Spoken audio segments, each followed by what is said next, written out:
అయితే BRS party ముందున్నటువంటి ఒక ప్రశ్న ఏంటంటే, అసలు బీఆర్ఎస్ పార్టీకి జాతీయ అధ్యక్షుడు కేసీఆర్ గారు, మరి రాష్ట్ర అధ్యక్షులు ఎవరు? ఇప్పటి వరకు దానిపైన చర్చ లేదు. కాబట్టి తెలంగాణ రాష్ట్రంలో బీసీ వాదం గురించి మాట్లాడుతున్నటువంటి BRS party, Telangana BRS party శాఖ అధ్యక్షునిగా బీసీని నియమించాలని చెప్పి ప్రధాన డిమాండ్ను ఆ పార్టీ ముంగట విపక్షాలు కానీ అందరు పెట్టారు.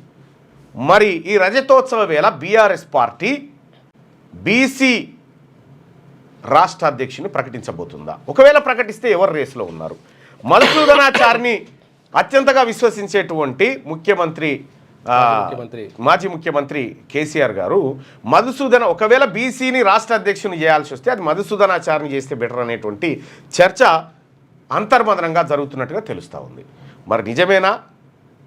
బీసీకి అంటే ఏ పార్టీకైనా, ఇప్పుడు కాంగ్రెస్ పార్టీకి మల్లికార్జున ఖర్గే అధ్యక్షుడిగా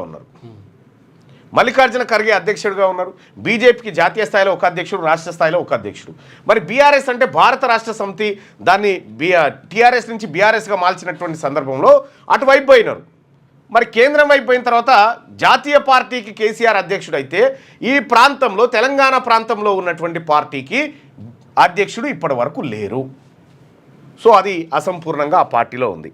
ఇక బీఆర్ఎస్ పార్టీ విజయవంతం చేయడం కోసం, ఈ సభను రజతోత్సవాలను విజయవంతం చేయడం కోసం విస్తృతంగా ఖర్చు పెడతా ఉంది. అనేకమైనటువంటి ప్రచార మాధ్యమాలను దానికోసం ఎంచుకుంది.